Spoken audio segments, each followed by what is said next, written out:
রক্তদান শিবিরে এসে একই সঙ্গে রক্তদান করলেন 58 বছর বয়সী মা এবং ছেলে। জীবনের শেষ বয়সে এসে এই প্রথম রক্ত দিয়ে গর্বিত বোধ করছে মা। নদীয়ার শান্তিপুর থানার বৈষ্ণবপাড়া নবমুক্তি ক্লাবের উদ্যোগে একটি রক্তদান শিবিরের আয়োজন করা হয়। এই প্রথম তারা এই রক্তদান শিবিরের আয়োজন করে। ওই এলাকারই একজন শারীরিক অসুস্থতার কারণে রক্ত সংকট দেখা দিয়েছিল। মূলত সেই কারণে উদ্যোগ নিয়ে এবছর তারা রক্তদান শিবিরের আয়োজন করে। সেখানেই দেখা যায় এক অভিনব দৃশ্য। 58 বছর বয়সী বিথিকা নাথ এবং তার ছেলে সন্দীপ নাথ একই সঙ্গে পাশাপাশি রক্ত দিলেন। তারা দুজনেই বলেন রক্ত দেওয়াটা একটি মহান উদ্যোগ। বহুদিন ধরেই ইচ্ছে ছিল দুজনের একসঙ্গে রক্ত দেব, কিন্তু সময়ের অভাবে সেই সুযোগটা হচ্ছিল না। আজ দুজনেই একসঙ্গে রক্ত দিয়ে খুব আনন্দিত বোধ করছি। কি নাম আপনার? বিথিকা নাথ। কত বছর বয়স আপনার? 58। 58। আপনি কি এই প্রথম রক্ত দিলেন নাকি এর আগে অনেক এই দিয়েছেন? প্রথম রক্ত। আচ্ছা, হঠাৎ মানে ছেলে এবং আপনি দুজনে এত বয়সে এসে রক্ত দেওয়া কি মনে করে? আমি অনেক দিন থেকে ভাবি দেবো, কিন্তু আমার সুযোগ হয়নি। আচ্ছা, আমার ছেলে দিয়ে এসেছে কিন্তু সুযোগ হয়নি। তাই এইবার আমাদের পাড়ায় প্রথম হলো। আমি ভাবলাম যে অন্তত জীবনের শেষ মুহূর্তে এসে একটা স্মৃতি অন্তত আমার জীবনের ছেলের সঙ্গে দিয়ে স্মৃতিটাকে রেখে দেওয়া উচিত। মানে রক্ত দেওয়া তো মহৎ দান, মানে এটা তো মানুষের একজন জীবন বাঁচে। কি বলবেন সেক্ষেত্রে? সেখানে বলবো কি, আমার তো শরীরে কোনো রোগ বলতে কিছু নেই।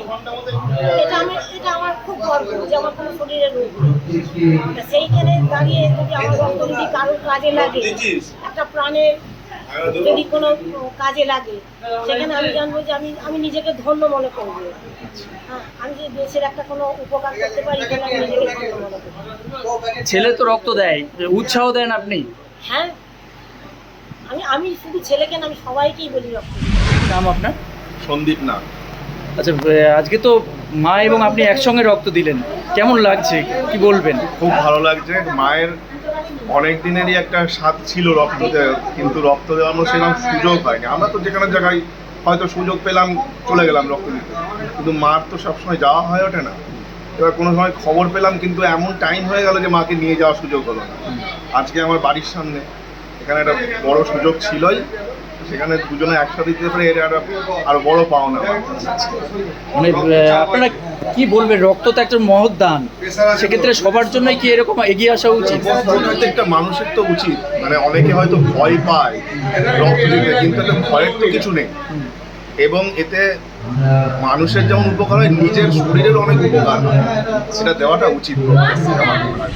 আপনাদের অনুষ্ঠানটা কি ছিল? আমাদের মূল অনুষ্ঠান আগে রক্তদান ছিল। মানে এটা কি আপনারা প্রতি বছরই করে থাকেন? প্রথম করলেন? মানে কোন আপনার ক্লাবের নাম কি, বারোয়ারির নাম কি? ক্লাবের নাম নবমুক্তি ক্লাব। নবমুক্তি ক্লাব। আচ্ছা, আপনাদের আজকে একটা অন্যরকম দৃশ্য দেখা গেল, মা ছেলে একসঙ্গে রক্ত দিচ্ছে, এটা কি বলবেন এটা নিয়ে? এটা নিয়ে এটাই বলবো যে খুবই ভালো জিনিস, এটা সচরাচর দেখা যায় না, মা ছেলের রক্ত।